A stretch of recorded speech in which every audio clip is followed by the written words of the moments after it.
A lot of things that are nuts and bolts related to the actual how I can see this fight related to the promotion, and that's sort of surprising given that we're now getting pretty close to the fight. Yeah, you know, I talked to Dan and I talked to you about these specific questions coming up for both of you, and tell me why Manny, Brian, this is for you, has a better shot now 5 or 6 years ago. That as good as Pacquiao was offensively, that Floyd was just that much better, that he would have had that advantage. But what has happened in those 5 to 6 years? I think we all know that both of the fighters, you know, they've gotten a little bit older, and with that, they've lost, you know, there's been some slippage. Right now, I think Mayweather's slippage is more physical. Just the fact that he's 2 years older than Pacquiao, that a lot of what he does with the slippage to me is more of the way he sets up for a fight and looks at it than necessarily the physically. And I think it's more of a transition of his mindset. He's not that hurricane offensive fighter that came into your face with, in reference, of course, the knockout loss to Marquez. Some people will claim it was more of his religious conversion. Whatever it is, we're seeing a Manny Pacquiao that's relying much more on boxing these days than being the puncher and being the guy who does much physically. I think that he's retained that top-end hand speed at 36 years old, gives him as good of a chance in the fight right now than he ever would have had. And I think that's going to be the key, because I've said a lot of times, we just haven't seen Floyd. Yeah, with Floyd, Brian, though, it's subtle. You really have to be someone that follows the boxing game to understand it with Floyd,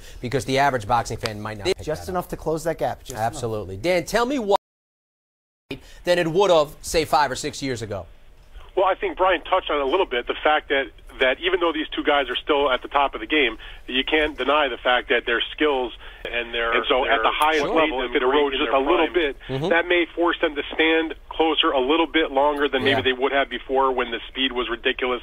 It's going to mean that come fight night, they will have no choice, but they will have to let it all hang out if they want to win, and that could produce a better fight than I think some people think it might be. I hope years ago it becomes that much more of a big fight in each of their minds. They can say whatever they want in the public and at the press conferences and all the different things that they're being asked about in interviews, but make absolutely no mistake, this is the legacy fight, period. And they know it, and they have the desire to win it more than Mayweather's defense was at its best. They're both so good at what they do, but with just a tiny little bit of erosion, it might lend itself to a more fan-friendly fight. I also think that now that we're 5 or 6 years down the line, and their legacy, yeah, we can only hope. You just get the feel overall. You get the feel overall that from the time it was announced to the time they're going to step in the ring, it just seems like it all came together and it's rushed so quickly. It's upon us so fast. But these guys are pros. If anyone's going to be in shape, year-round, top-level shape, it's these two fighters. I don't think that's going to affect them. Fair enough. Floyd Manny, May 2nd, MGM Grand.